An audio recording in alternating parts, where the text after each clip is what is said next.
créé avec Emmanuel Roux, qui ne va pas pu malheureusement être présent avec nous aujourd'hui, comme c'était initialement.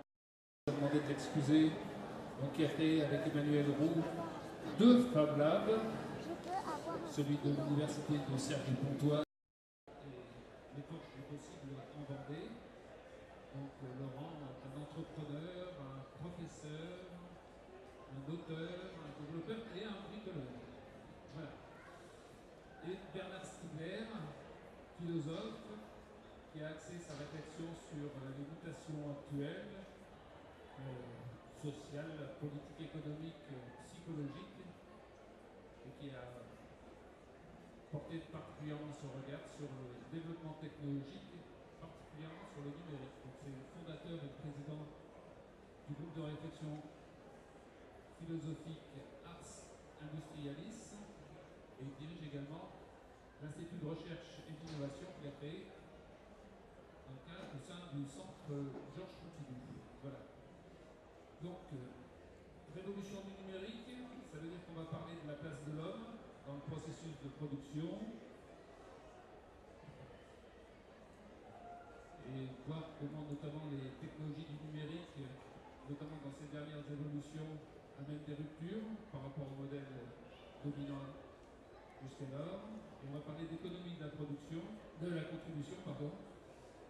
Nos invités nous inviteront à comprendre, à réfléchir à des pratiques sociales nouvelles qui se déploient pour développer des logiciels libres ou pour mener des projets dans les Fab Labs et voir comment ces nouvelles pratiques sociales ouvrent des portes intéressantes. Donc je ne serai pas plus long, je passe tout de suite la parole à Laurent pour qu'il vous parle des Fab Labs. Bien, bonjour à tous et puis merci d'avoir fait le voyage pour venir ici. Je vais essayer d'être très concret pour vous parler de quelque chose qui est assez rigolo, qui est en pleine explosion aujourd'hui dans le monde entier et pas uniquement en France. Alors qu'est-ce que c'est que les Fab Labs? Et on en entend beaucoup parler en ce moment si vous écoutez un petit peu la radio ou vous ouvrez votre télé. Et souvent on va vous montrer des images, et on va vous montrer une imprimante 3D et on va vous dire voilà, ça c'est un Fab Lab. Il y a des gens qui viennent faire des choses sur des imprimantes 3D dans un Fab Lab. Et c'est totalement faux, c'est pas ça. Donc on va essayer de placer un tout petit peu l'idée, dire qu'est-ce que c'est qu'un Fab Lab et à quoi ça sert, et d'où est-ce que ça vient. Pour comprendre les choses, un Fab Lab c'est quelque chose qui est arrivé par erreur, qui a été créé sans avoir été voulu, il y a quelques années au MIT, qui est une très très grosse université américaine, pour des gens qui voulaient faire du design. Et un prof là-bas avait monté un énorme laboratoire à plusieurs millions de dollars, avec des énormes machines, pour pouvoir faire à peu près tout ce qui était possible humainement de créer avec des machines. Et il voulait enseigner ça à ses étudiants. Et au lieu d'avoir 20 étudiants comme il attendait, il en a eu 50, 60, beaucoup plus que ça, des gens qui ne l'attendaient pas, et qui se sont précipités sur ce lieu-là parce qu'avoir accès à une capacité de production, ça intéressait énormément de gens, des retraités, des étudiants, des gens comme vous et moi en fait, et pas uniquement des étudiants en design. Et le prof qui était loin d'études andouille, qui est toujours là, qui s'appelle Neil Katchenfeld, a dit il y a quelque chose, il y a vraiment quelque chose qu'on sent et j'aimerais bien aller plus loin. Et au lieu de publier d'être un chercheur comme d'habitude, j'ai essayé de regarder qu'est-ce qui sous-tend ce besoin. Et ce qui sous-tend ce besoin, c'est l'envie de créer, c'est l'envie de se réapproprier le monde qui est autour de nous. Aujourd'hui, en tant que consommateur, ce que l'on donne, on s'en sert, mais on ne le fabrique pas. On est des utilisateurs, on n'est pas des contributeurs. Et beaucoup de gens ont une frustration quotidienne qui consiste à dire moi j'aimerais bien regarder ce qui se passe sous les jupes de la machine et modifier ce que j'ai dans les mains, ce qu'on me vend. Et dans les Fab Labs, ce qu'on appelle les laboratoires de fabrication, Fabrication Laboratories, mais en fait il faut dire aux États-Unis c'est Fabulous Laboratories, c'est un lieu où on met à votre disposition des machines, ça c'est nécessaire. On met à votre disposition un toit, parce que quand il pleut dedans et qu'il fait froid, on n'a pas envie d'y aller. On met à votre disposition des gens, une communauté, c'est-à-dire pas des salariés, mais des gens comme vous qui viennent sur place, qui viennent comme au café, et on vient discuter, on se met autour d'une table et on va partager des choses. Et ce que M. Gershenfeld de MIT a vu, a expérimenté, c'était ce besoin initialement des populations africaines qui sur place ont très très peu de moyens de production et qui ont du mal à fabriquer leurs objets, à les réparer. Vous avez des gens qui sont très gentils, qui leur expédient des machines, et les machines, quand elles tombent en panne, on ne peut pas les réparer. Comment je fais? Donc, les Fab Labs, une réponse à ça, c'est de donner des moyens de production à des gens pour qu'ils soient capables de s'approprier leur réel, leur concret, ce qui les entoure. Et donc c'est un peu geek. C'est vrai, les premiers gens qui ont testé ça, c'est des gens qui travaillent en numérique, forcément, puisqu'il faut des ordinateurs derrière ça. Une machine de fabrication toute seule, à l'ancienne, avec un tour, avec une scie normale, ainsi de suite, c'est pas très intéressant. Tout le monde le fait, c'est des bricoleurs. Mais si vous mettez un ordinateur, ça devient plus intéressant. Donc il y a eu une espèce de relation amour-haine qui s'est créée au début entre les tout geeks et les gens qui disaient oui mais ça je savais le faire avant, regardez, moi je suis tourneur-phraseur depuis 40 ans, m'a foutu dehors parce que j'étais trop vieux, les Chinois font moins cher que moi, mais j'ai un savoir-faire de demain, j'ai un savoir de création. On n'a plus besoin de moi dans la société aujourd'hui. Dans un Fab Lab, des gens comme ça, ils retrouvent une place parce que vous avez une expertise de la main, vous avez une expertise de la création, vous savez utiliser des outils traditionnels, et puis les petits jeunes qui arrivent, qui eux travaillent avec des outils numériques, ils ne savent pas faire ça.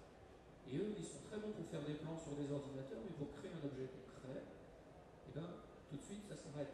Alors on va utiliser une imprimante 3D que vous fabriquez des jolis objets en plastique. Un objet en plastique, ça ne va pas vous faire tout. C'est fragile, ça fait un prototype, mais ça ne va pas faire un véritable objet. Donc dans un Fab Lab, on va vous mettre à disposition ces ordinateurs pour faire des plans. On va mettre à disposition des gens les plans des autres qui sont créés en fait dans un réseau mondial. Parce que ce qu'il faut comprendre, c'est que tous les Fab Labs dans le monde sont reliés entre eux. On se partage des plans et donc on travaille en mode ouvert, que ce soit open source, open hardware, dont on va parler par la suite. On réutilise le savoir des personnes du monde entier qui ont bien voulu jouer le jeu, de contribuer, de mettre à notre disposition des plans de ce qu'ils ont fait, de ce qui a marché, de ce qui n'a pas marché, parce que ça aussi, ça nous permet d'apprendre. On se dit, ben voilà, j'aimerais fabriquer une armoire normande, comment je fabrique des tenons, comment je fabrique des mortaises, comment est-ce que je peux utiliser une fraiseuse numérique, comment est-ce que j'utilise une défonceuse. On essaye, on se trompe, ça marche pas, c'est pas grave, on réessaye, on n'est pas là pour être jugé, et puis on partage avec les gens qui autour de nous en Fab Lab. Puis une fois qu'on a ça bien essayé, on va peut-être repartir avec notre armoire normande, qui sera peut-être un peu bancale, qui sera peut-être parfaite et très jolie, et on n'aura pas travaillé tout seul dans un but personnel. En fait, on aura travaillé dans un réseau avec des gens qui nous ont ramené leur savoir. En échange, nous aurons contribué en apportant d'autres expériences. On sera reparti avec quelque chose qui sera notre objet, pour lequel on aura une relation très particulière, parce que nous l'avons fabriqué. Et en plus, on aura appris des tas de choses. On aura appris à travailler le bois ou le plastique, ou le fer, ou fabriquer des plans sur Internet, ou utiliser un logiciel de conception assisté par ordinateur, etc., etc. Donc en fait, c'est un lieu donnant-donnant.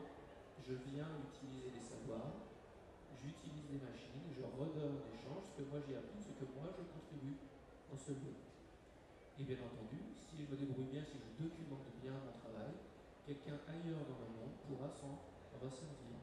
Peut-être mon voisin, peut-être au Japon, peut-être en Afrique, mais en tout cas dans le réseau des Fab Labs et ailleurs, sur le réseau des Fab Labs reste ouvert, donc si vous n'en faites pas partie, vous avez accès, vous, en tant qu'individu, à ces savoirs. Voilà. Donc en quelques mots, un Fab Lab, c'est ça. C'est un lieu contributif. C'est rarement payant. Parfois, ça peut l'être.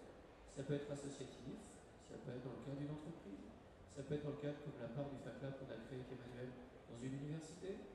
Ça peut être comme ce qu'on est en train de monter en Vendée, dans le cadre d'une entreprise, où les gens viennent et payent une entrée comme on va dans un club de fitness, et en échange, il y a des gens qui vous aident. Mais en tout cas, ça reste ouvert, contributif. Vous avez des machines très simples, le clou, la vis, la ponceuse, la fraiseuse, jusqu'à l'imprimante 3D, la découpeuse laser, la fraiseuse numérique, les grandes machines industrielles. Ça dépend de la taille et des sous qui sont à disposition du Fab Lab. Et vous, en particulier, vous venez, ou vous êtes une entreprise, vous venez, et vous venez avec un projet, vous venez le tester, l'essayer, le créer. Et vous repartez plus riche, intelligemment, et vous allez partager votre savoir avec les gens. Donc c'est ça qu'il faut comprendre dans les Fab Labs, c'est un mouvement ouvert, simple, et que moi je qualifierais pas forcément de technique. Donc il faut se méfier de ce qu'on va nous présenter dans les journaux ou à la télé en vous montrant des choses très technologiques. En fait, on est en train de redécouvrir le partage et le plaisir de l'échange entre personnes, entre individus.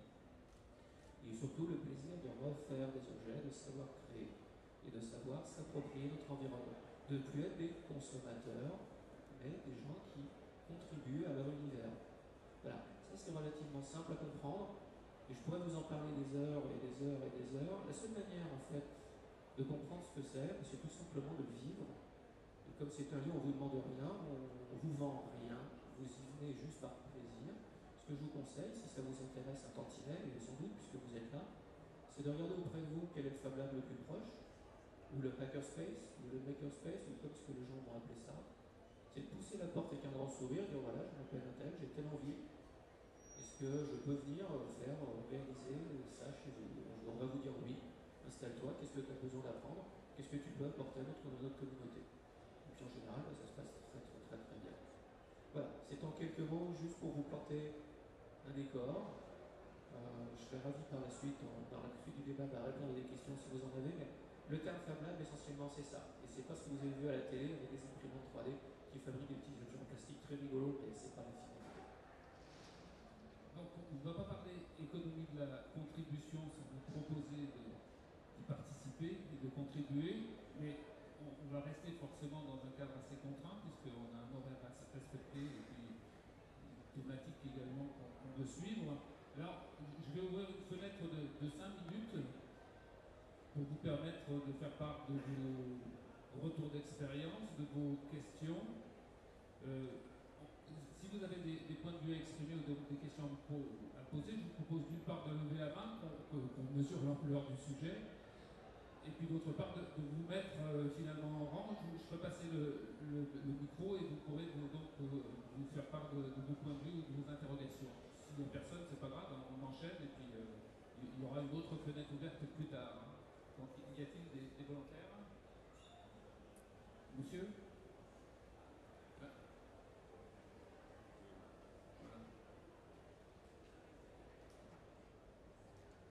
Attention aux caméras parce que... Comme ça,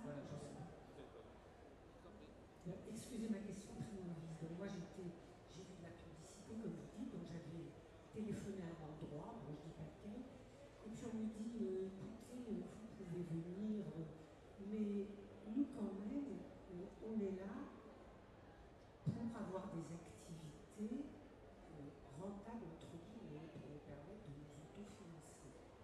Donc j'ai pas pu y aller, mais voilà, ce qui me pose problème. Je veux dire, quand j'entre quelque part, je peux apporter ou rien apporter, mais j'apporte je consomme un service. Et vous, il faut bien que vous viviez avec ça. Donc je ne comprends pas.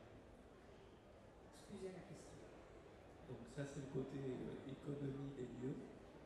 Alors il y a plusieurs lieux, il y a plusieurs modèles. Par exemple, dans le FacLab à l'université, notre monnaie à nous, c'est le savoir. Parce qu'on a de la chance, on est hébergé dans une université. Donc nos charges sont relativement faibles. Et l'université prend en charge les 2-3 salaires des personnes qui sont là. Donc ce qu'on dit, c'est que tout le monde peut venir gratuitement, en termes monétaires, venir apprendre les matériaux, les machines, tout ce qui s'y trouve. Notre monnaie d'échange à nous, c'est le savoir que vous allez nous apporter en échange. Donc ça peut être pas nécessairement technologique, mais ça peut être parce que vous parlez une langue et que quelqu'un de la communauté a besoin d'écrire son CV dans cette langue.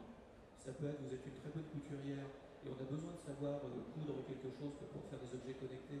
C'est bien de mettre des câbles partout, mais savoir faire la veste, ça peut être sympa. Donc des tas de connaissances que les gens ont et qui disent oui mais c'est normal en fait, je sais faire ça, c'est facile. En fait non, il y a plein de gens qui n'ont pas ces connaissances-là. Donc nous dans notre modèle à l'université, ça consiste à dire l'échange monétaire n'existe pas. Si vous avez besoin de matériaux qu'il allez payer, vous amenez, et nous ne vous demanderons jamais €1. Dans d'autres endroits qui sont associatifs, eh bien on va peut-être vous demander tout simplement de prendre votre participation à l'association pour faire vivre cette association. C'est normal, des gens vont payer un loyer, l'assurance, il faut quelque part donner quelque chose.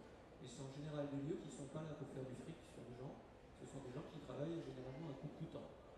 Ce n'est pas des vrais business models, ce n'est pas vraiment des entreprises. Alors certaines boîtes qui se font comme ça, mais en général les personnes, les individus vont avoir des tarifs très bas, et plutôt on va demander à payer pour les entreprises qui elles vont venir travailler sur place pour faire de l'innovation, et ce sont elles en fait qui vont participer de la manière la plus rentable pour le lieu. Mais ce ne sont pas des lieux à finalité, comment dirais-je, mercantile. C'est ce que je vous dis, on n'y vend rien, on n'a rien à vous vendre. Donc on n'est pas là pour faire du bénéfice, juste vivre, c'est tout.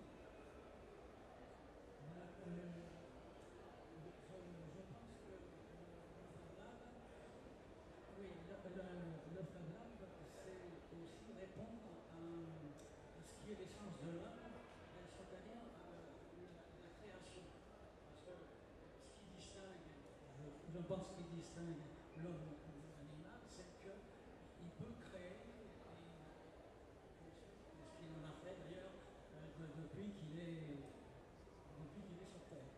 Bon, une chose qui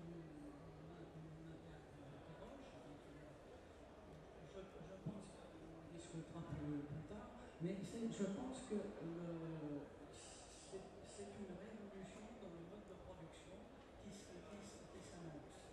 Et le tout est de savoir dans quelle direction ce nouveau mode de production va nous mener. Peut-être que ça va être l'intervention de Stegner. Moi, persuadé que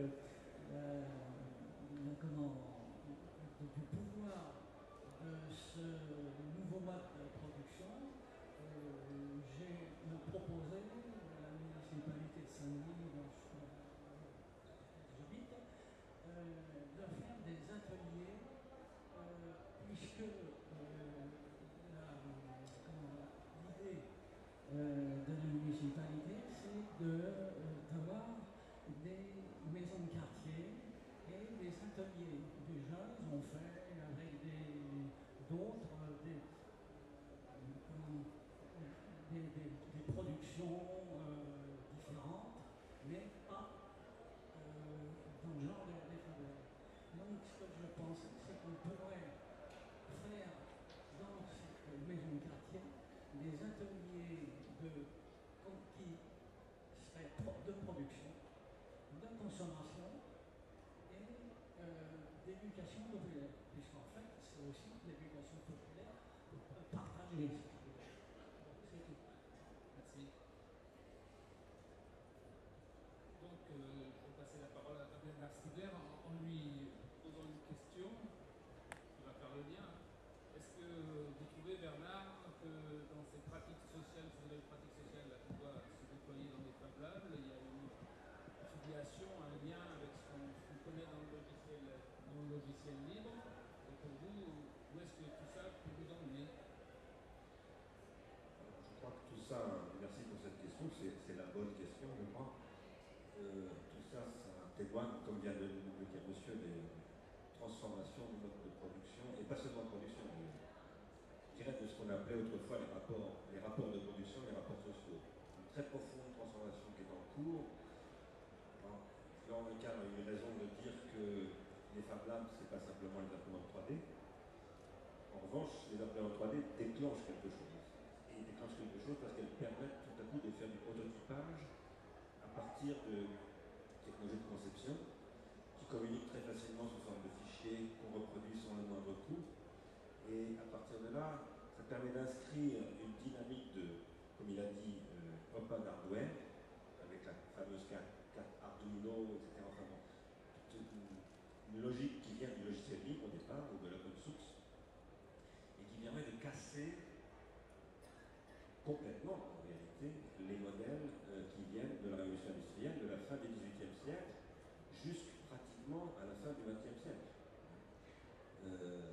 Ce qui se joue à travers ces technologies et qui sont toutes liées à la numérisation. La numérisation, qu'est-ce que c'est? C'est très important de le dire, c'est la technologie de la lumière. Ce sont des photons qui circulent sur des câbles en fibre optique, et un photon, ça ne pèse rien. C'est pas de l'immatériel, mais c'est un cas de matière très spécial. Moi, j'appelle ça de l'hypermatière. Donc, ça circule extrêmement vite, ça ne produit pas de chaleur, et ça se reproduit extrêmement facilement. Et donc, les coûts de reproduction tombent à zéro, ce qui est absolument nouveau dans l'histoire industrielle. C'est la première fois que ça existe. Et à partir de là, les transactions dans les deux sens deviennent possibles. C'est-à-dire que, autant, par exemple, François Josse parlait de la télévision tout à l'heure ici, je l'ai rencontré, elle a dit ça. La télévision, c'est nécessairement un signal analogique. Je connais bien, j'ai dirigé l'INA pendant quelques années. Et ce signal analogique, vous pouvez soit le recevoir, soit l'émettre. Et vous avez des fonctions d'émission de réception, c'est extrêmement coûteux pour réémettre un signal de télévision. Il faut ce qu'on appelle des réémetteurs. Et pour être émis sur un signal de télévision, il faut payer 1 million de francs à peu près. C'était l'époque où j'étais à l'INA, c'était encore des francs, par mois, pour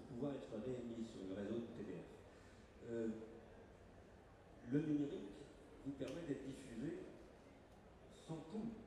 Par exemple, je suis là en tant que, comme l'a dit Pascal, compagnon, je suis là en tant que président d'Arsène Michellis. Arsène Michellis a été créé il y a 10 ans.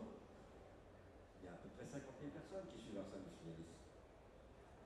Et je dis, j'aime bien dire aux journalistes de Libération, c'est plus que vos abonnés. Je ne fais pas des journaux tous les matins, je ne fais pas 30 ou 40 articles tous les matins, mais il y a une activité qui est produite là, qui est extraordinaire. Et nous avons aussi créé une école qui fonctionne. Il y a 25 000 personnes qui sont allées sur cette école, c'est une école en ligne. On peut faire énormément de choses avec le numérique, énormément de choses. Tout ça a commencé, cette logique décrite par Laurent Ricard a commencé, comme il l'a dit, au MIT, mais pas simplement avec les Fab Labs, avec le logiciel libre. Le logiciel libre est apparu au début des années 80, Stallman était là hier, bon, c'est le pape des logiciels libres, il n'y a pas que lui. Hein.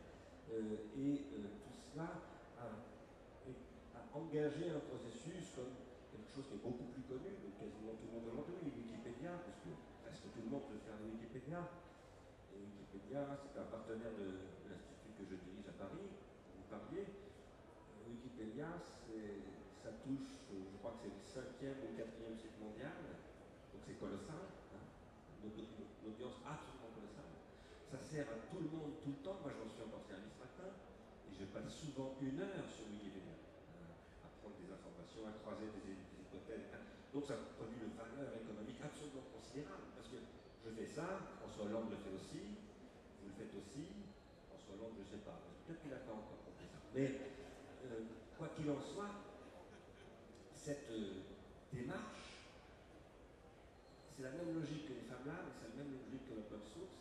C'est une logique où chacun contribue de toutes sortes de manières, y compris en apportant de l'argent.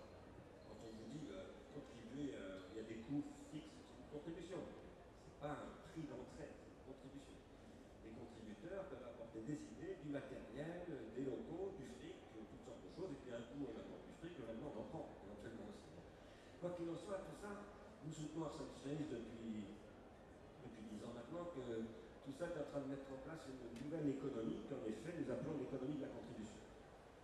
Et nous pensons que l'économie de la contribution est basée sur non pas une opposition entre les producteurs d'un côté et les consommateurs de l'autre, mais une composition de compétences. Alors, cette composition de compétences, je voudrais prendre ma feuille parce que j'ai pris quelques notes en écoutant Laurent, elle est en train de s'étendre en ce moment, très sensiblement, et à un moment où, comme l'a dit le monsieur Chambi, il faut bien l'avoir en tête, quand on parle de ces questions, que l'on est face à la croisée des chemins. Ce que je veux dire, c'est que Arsène Michellis, nous disons, les techniques ne sont jamais unilatérales. Elles sont ambiguës, elles sont polysémiques. On peut les mettre au service, pour parler très directement, des intérêts de Bill Gates, par exemple, ou au service de vos intérêts à vous. Mais ce ne sont pas les mêmes. Je ne veux pas dire forcément que Bill Gates est un ennemi de classe, ça ne se traduit pas forcément comme ça. Mais ce que je veux dire, c'est que chacun a des positions dans la réalité, et que dans ces positions, il y a des intérêts qui ne convergent pas. Enfin, en tout cas, à court terme, qui ne convergent pas. À très long terme, peut-être. C'est peut-être l'intérêt de Bill Gates, par exemple, que les 2 milliards, 3 milliards d'habitants nouveaux que nous attendons pour les 30 ou 40 ans qui viennent, on puisse quand même les nourrir. C'est peut-être l'intérêt de Bill Gates qu'il y a encore un petit peu d'oxygène dans l'atmosphère, qu'il y a encore un petit peu de quoi produire de l'électricité, etc. Donc, à très long terme, nous avons tous le même intérêt. À court terme, ce n'est pas du tout le cas. À moyen terme, ça se discute. Pourquoi est-ce que je parle de ça et pourquoi est-ce que je nomme Bill Gates? Parce que Bill Gates, le 13 mars dernier, devant l'Institut des entreprises américaines, c'est un think tank de Washington, a fait une conférence qui a été très commentée aux États-Unis et qui a dit, écoutez, maintenant il faut avoir les yeux en face des trous avec ce qu'il appelle un software substitution, c'est-à-dire le remplacement de tous les employés par des logiciels et des robots. Et c'est ça que l'imprimante 3D aussi, parce que l'imprimante 3D c'est un petit robot. Avec cette logique, dans 20 ans, l'emploi va s'écrouler. Enfin, ça deviendra un cas exceptionnel d'avoir un emploi. Ça, c'était le 13 mars dernier. Le 19 juillet dernier, le journal Le Soir, en Belgique,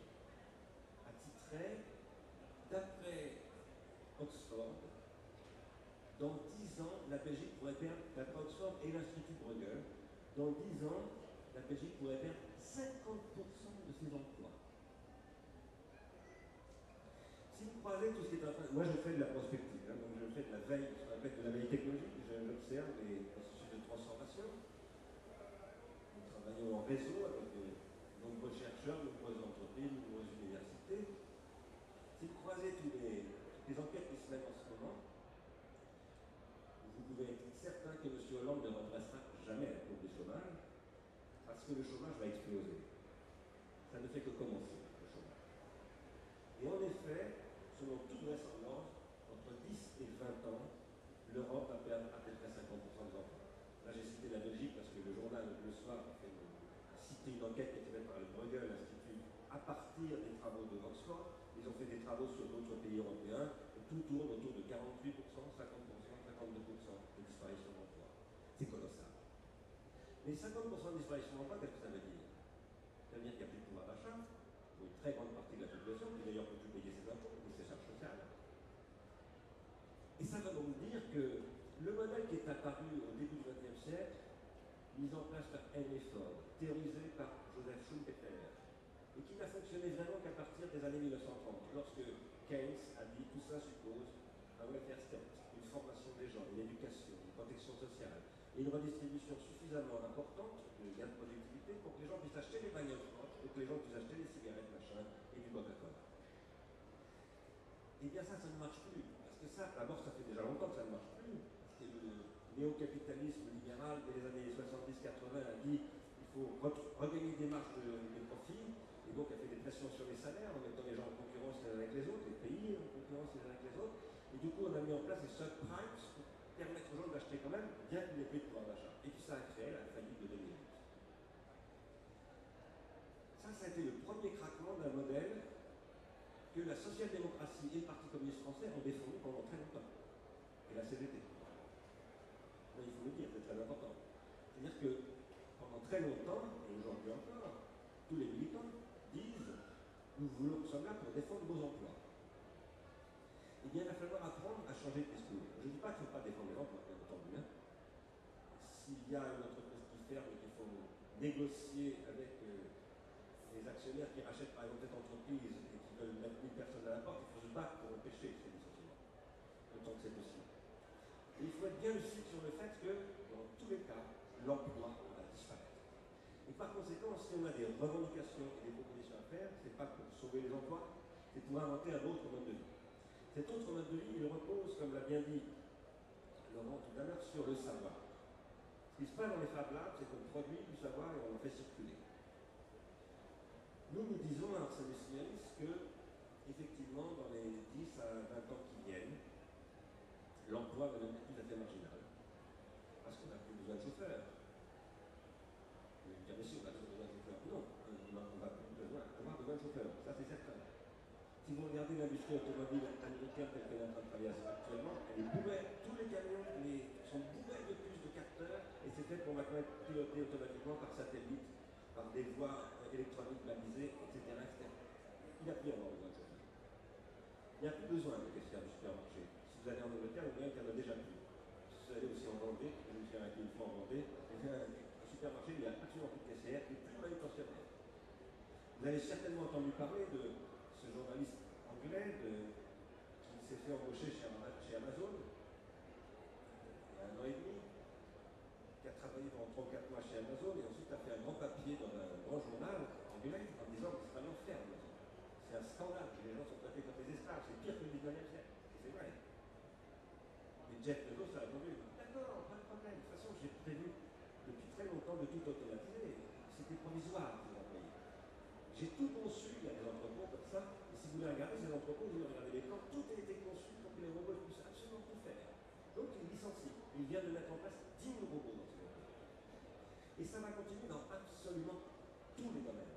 Ce que montre l'étude d'Oxford, qui a été relayée par l'Institut Bruegel, mais il y a d'innombrables autres études qui le montrent aux États-Unis, c'est que tous les métiers sont touchés, et parmi les premiers touchés, vous savez qu'il y a les avocats, les médecins.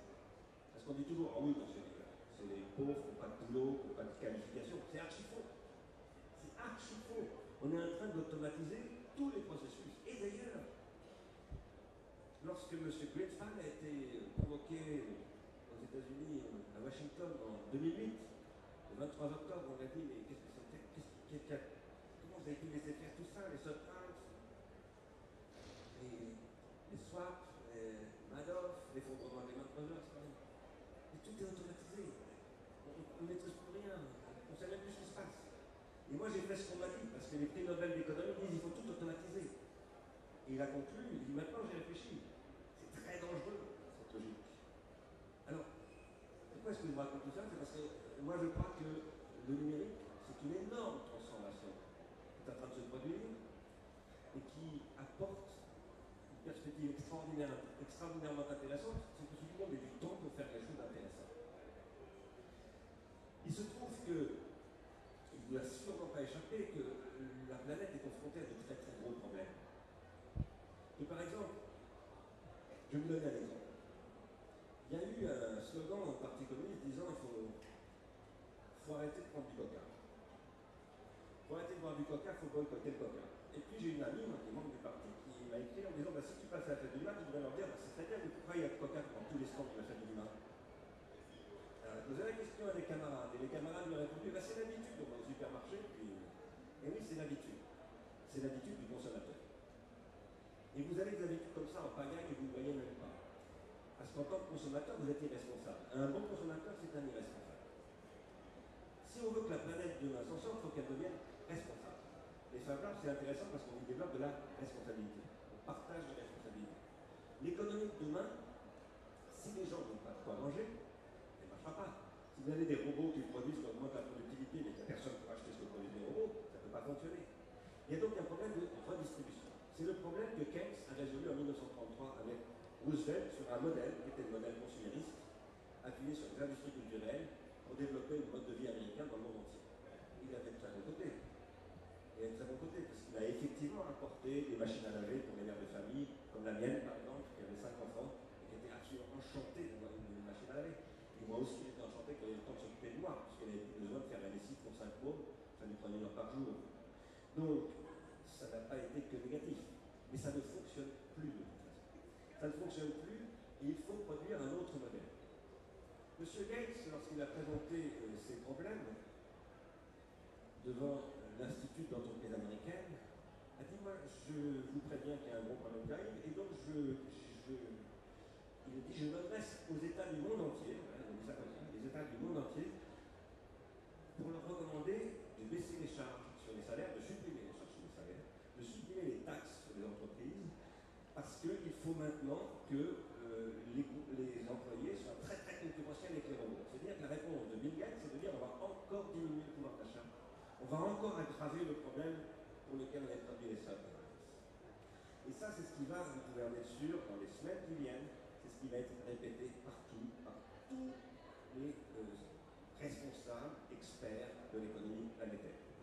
Parce que ces personnes-là n'envisagent absolument pas un changement fondamental du système. La seule issue pour que ce système fonctionne, et il peut très bien fonctionner, il peut beaucoup mieux fonctionner que le système actuel, c'est de changer profondément ce système. Quand je vous dis ça, je ne suis pas en train de dire c'est de renverser le capitalisme, tout ça, c'est pas le problème. C'est un problème important celui-là, mais c'est pas ça dont je parle. Ce dont je vous parle, c'est du fait que dans tous les cas, comme Roosevelt et Keynes à un moment donné ont dit qu'il faut solvabiliser l'emploi, parce que sinon on ne peut pas vendre des bagnoles, il va falloir solvabiliser les gens qui n'ont plus d'emploi, parce qu'il n'y a plus d'emploi. C'est fini. C'est quelque chose qui va disparaître inéluctablement. Et il faut les solvabiliser en leur donnant de l'argent, et il faut faire que avec l'argent qu'on leur donne, ils fassent des choses intéressantes pour eux, valorisables pour les autres. C'est pour ça que nous défendons Ars Industriis depuis déjà pas mal de temps, depuis 34 ans, l'idée que dans l'économie contributive, il faut distribuer un revenu contributif, qui est un revenu qui est alloué de droit à tout individu qui vient au monde. C'est pas ce qu'on appelle le revenu minimum d'existence. C'est autre chose, le revenu minimum d'existence, et il peut y avoir un revenu minimum d'existence et le revenu contributif. Le revenu contributif, c'est un modèle, c'est un revenu qui fonctionne sur le modèle des intermittents du spectacle. Si vous voulez, de la même manière que le logiciel libre est un peu le modèle de l'économie de contribution, les intermittents du spectacle sont le modèle d'une économie de contribution en termes de relations de travail. On nous dit souvent, il n'y a plus de travail, c'est la fin du travail. Jeremy Rifkin a écrit ce livre qui s'appelle La fin du travail, préfacé par Michel Rocard. Et Madame Aubry a dit, bon bah tirons-en les conséquences pour réduire le temps de travail. Aujourd'hui, les Verts, j'étais chez les Verts il y a une semaine ou deux, dans leur université d'été. Quand j'ai commencé à leur parler de ça, ils me disaient, mais nous, ça fait des années qu'on se bat pour la réduction du temps de travail. Alors moi, j'ai répondu premièrement, ce de pourquoi vous vous battez, c'est pas la réduction du temps de travail, c'est la réduction du temps de l'emploi. Et le travail et l'emploi, c'est pas du tout la même chose. Être employé, c'est pas forcément travailler. Et deuxièmement, il ne faut surtout pas se battre pour la réduction du temps de l'emploi. Il faut se battre pour la suppression de l'emploi, c'est-à-dire du chômage. Je veux dire par là qu'il faut se battre pour une autre redistribution des gains de productivité qui est basée sur un investissement contributif dans les individus auxquels on donne une allocation de ressources contributives, de droits. Quand ils sont jeunes, d'abord, ils ont un droit à aller à l'école, garanti. À partir du moment où ils ne vont plus à l'école, ils commencent à sortir de l'école, ils ont un droit de tester leur capacité, la capacité qu'ils ont à valoriser leur savoir scolaire sur des projets pendant un certain temps. Et puis au bout de ce temps-là, leurs droits finissent par s'épuiser s'ils ne s'investissent pas dans des projets sociaux. Quand je dis dans des projets sociaux, ça peut être des entreprises, ça peut être des associations, ça peut être la vie de quartier, ça peut être toutes sortes de choses. Et ce que je veux dire en disant ça, c'est qu'il faut instaurer un régime un peu comparable à celui des intermittents qui, comme vous le savez, je parle du régime des intermittents avant qu'Emmanuel Valls l'ait mis en l'air. Je parle du régime des intermittents où un intermittent a droit à avoir une allocation de ressources, je ne dirais pas de chômage, pendant plusieurs mois, si chaque année il produit 250-300 heures de production, c'est-à-dire qu'il est capable à un moment donné de participer, de contribuer à une production d'un spectacle ou un film ou autre chose. Nous pensons que ça peut se généraliser et que ça peut, à condition de repenser très en profondeur la fiscalité, le droit du travail évidemment, l'éducation, les rapports entre les gens, le rôle du numérique dans la société, la politique industrielle, ça peut constituer une réponse, non seulement ça peut, mais à notre avis c'est la seule réponse possible aux effets qui vont être engendrés par l'automatisation. Nous ne pensons pas que ce genre de réponse puisse, par exemple, nous n'avons jamais eu l'idée de faire circuler un texte, une motion, un manifeste, une pétition où on dirait à François Hollande ou à Manuel Valls, nous exigeons un revenu contributif. Parce que ça serait ridicule. Ce que je vous décris là, c'est une tendance qui est en train de commencer à développer et qui va probablement mettre une vingtaine d'années à se développer totalement. Ça veut dire que nous sommes encore dans une économie qui est celle du XXe siècle et que nous allons vers une autre économie qui sera caractéristique du XXIe siècle. Il y a donc une phase de transition avec ce qu'on appelle un effet de biseau. Il y a aujourd'hui en France beaucoup de gens qui sont au chômage, bien plus que le chiffre officiel, et il y en a en particulier des jeunes. Et il y aura de plus en plus de jeunes au chômage. Vous savez qu'en Espagne, il y a 46% de jeunes qui ne travaillent pas, officiellement. Ça doit être un peu encore au-dessus. Et c'est ce qui attend la France. Ça, c'est ce qui, outre que ça fait le lit du Front National, et que la jeunesse maintenant vote pas mal le Front National, notamment pour cette raison-là, c'est le chantier qu'il faut attaquer. Comment ouvrir un projet de politique contributive de la jeunesse en utilisant ces logiques et en mettant en place par des expérimentations sur des territoires qui sont candidats, qui sont intéressés à tester des choses. Par exemple, une autre manière de distribuer les allocations de ressources qu'on appelle les minima sociaux, les budgets sociaux qui sont distribués, qui sont gérés par les départements. Comment en faire, non pas des budgets sociaux, mais des budgets d'investissement collectif. Des budgets où on permet aux gens de s'investir, de se cultiver, de développer à travers les ateliers dont parlait monsieur, par exemple. Et en mettant, peut-être en mobilisant l'Université Paris 8, puisque c'est à Saint-Denis, l'école de hautes études et beaucoup d'autres. Comment est-ce qu'on fait pour créer une intelligence collective locale qui utilise toutes ces logiques et comment est-ce qu'à partir de là, on crée une nouvelle économie, on crée une économie capitaliste. Le problème, c'est pas aujourd'hui, fondamentalement, de savoir si on sort ou si on ne sort pas du capitalisme. Le capitalisme, il est en train de sortir de lui-même tout seul. Il est en train de s'autodétruire, il est en train de pourrir sur le pied. Le problème, c'est qu'il nous fait pourrir avec lui. La question n'est pas tellement de détruire le capitalisme, la question est de produire un nouveau modèle industriel. Et pour ça, il ne faut pas attendre que ces grandes entreprises proposent des modèles. Il faut le faire tout de suite. C'est extrêmement urgent. Vous devriez demander à la direction du Parti communiste, aux élus verts, si vous envoyez, de dire allez au boulot, mettons-nous à travailler, faisons des propositions, inventons des choses, parce qu'on voit bien que le corps classique est absolument incapable de ça, et en fait, il est tétanisé par l'avènement d'une nouveauté qui change extrêmement vite d'ailleurs, où il faut mobiliser beaucoup d'énergie. Mais là, il y a beaucoup de choses à faire, il y a une plateforme de propositions à mettre en place pour pouvoir faire de l'expérimentation sur des territoires et progressivement inventer de nouveaux systèmes d'éducation, de nouveaux systèmes de droit social, de nouveaux systèmes économiques, etc., pour affronter tout ça.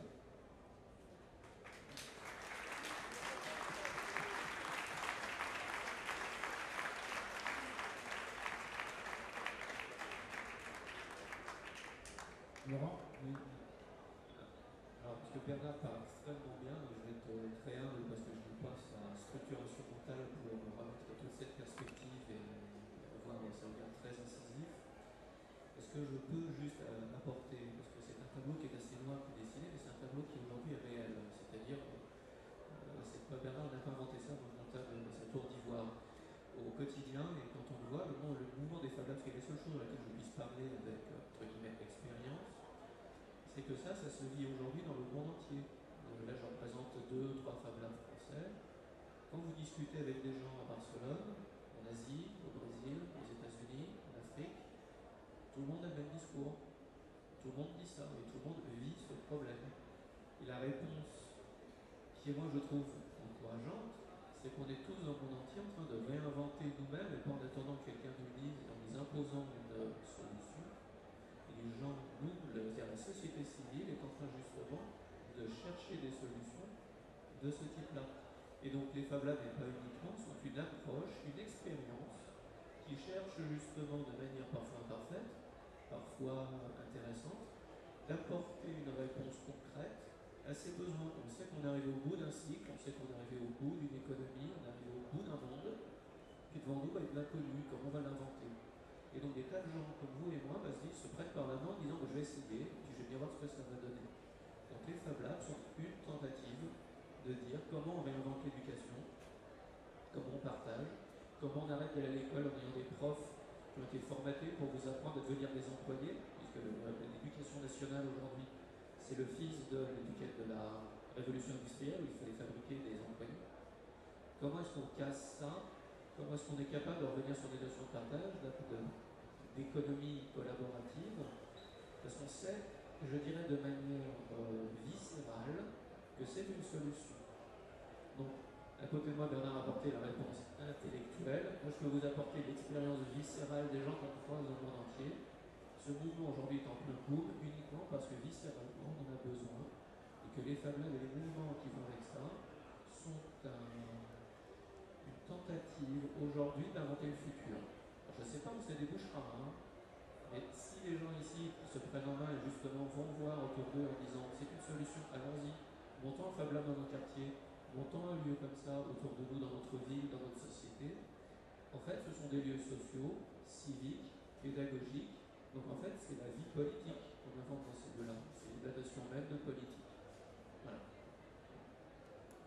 Donc, c'était exactement ce que j'avais posé. Levez les doigts et déplacez-vous, qu'on voit de manière à ce que donc il y a 3 personnes, 4. Venez vous mettre en rang, excusez-moi de vous proposer ça, mais ça nous permettra de maîtriser un petit peu le déroulement du débat. Donc je vous invite à être, je ne vais pas dire court, parce que je ne vais pas vous limiter dans l'exposé de vos idées, mais on a un timing à respecter, hein, donc on reste dans une fenêtre, un quart d'heure, ça serait parfait, un quart d'heure, 20 minutes, ça serait parfait, voilà, globalement. Donc je vous en prie.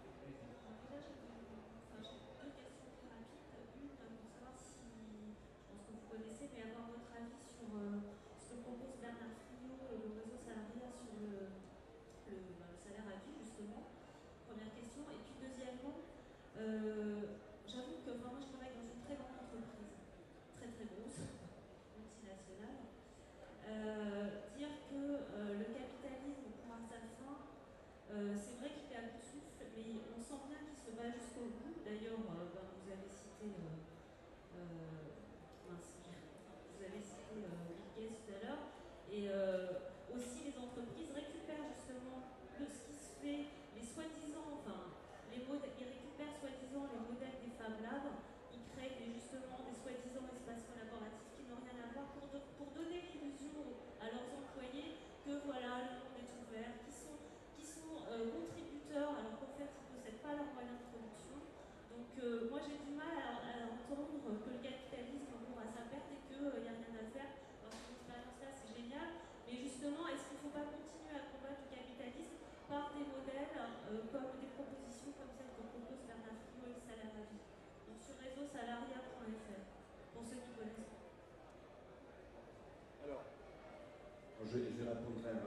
par rapport à la proposition de Bernard Friot qui est très intéressante, c'est vrai qu'on ait un peu de temps pour en discuter. Et si vous voulez, ce que je crois, c'est qu'il ne faut pas demander un salaire à vie. Parce que d'abord, il ne faut pas demander un salaire. Ce que Marx a expliqué, et je pense qu'il avait raison, c'est que le salariat, c'est l'aliénation, précisément. Et que d'autre part, ce dont je vous parlais moi, c'est un revenu contributif, comme je l'ai dit en commençant, qui n'est pas exclusif d'un revenu minimum d'existence, que d'ailleurs je signais plusieurs appels pour la création d'un revenu minimum d'existence.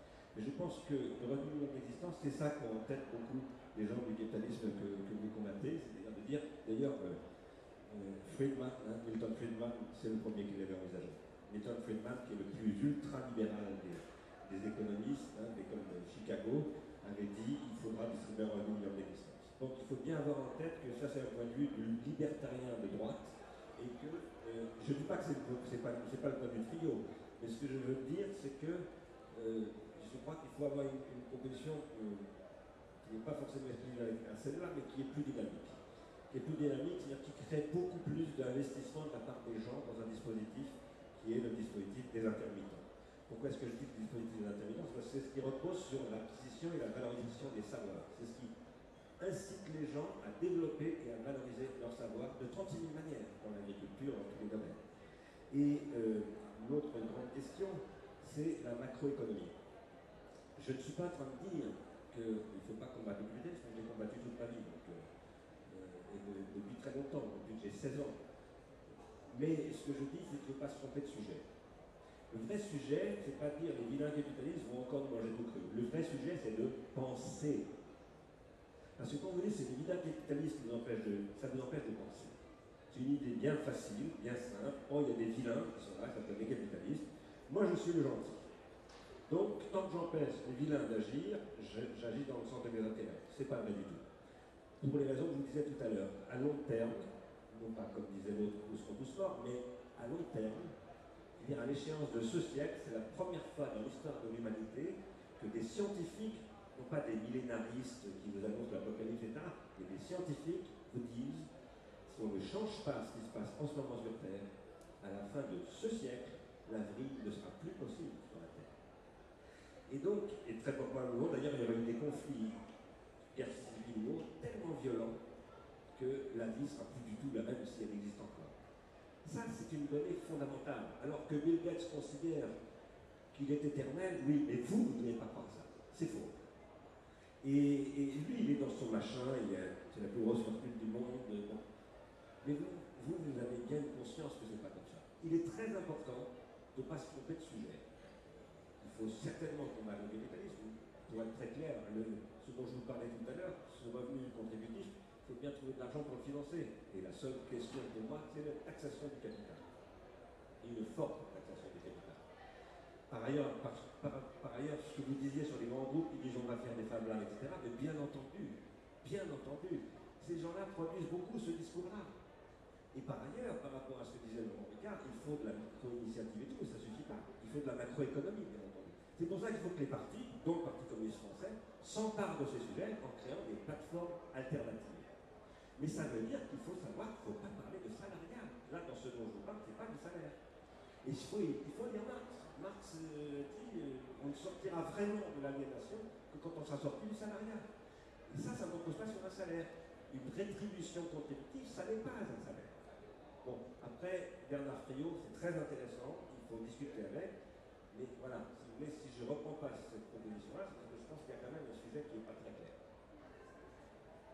Pour finir sur la petite question que vous avez posée sur les Fab Labs pour les entreprises, qui peut être intéressante aussi, je peux en parler puisque de temps en temps, à titre entrepreneurial, je accompagne des entreprises qui veulent monter des Fab Labs. On leur dit la première chose, c'est non, vous ne montez pas parce que vous n'êtes pas ouvert à tous et vous n'accueillez pas tout le monde. Vous ne travaillez qu'en vase clos avec les gens de votre entreprise. Donc, monter un lieu collaboratif à l'intérieur de l'entreprise pour faciliter l'innovation, le décloisonnement, le partage et faire que les gens s'approprient plus facilement leur travail.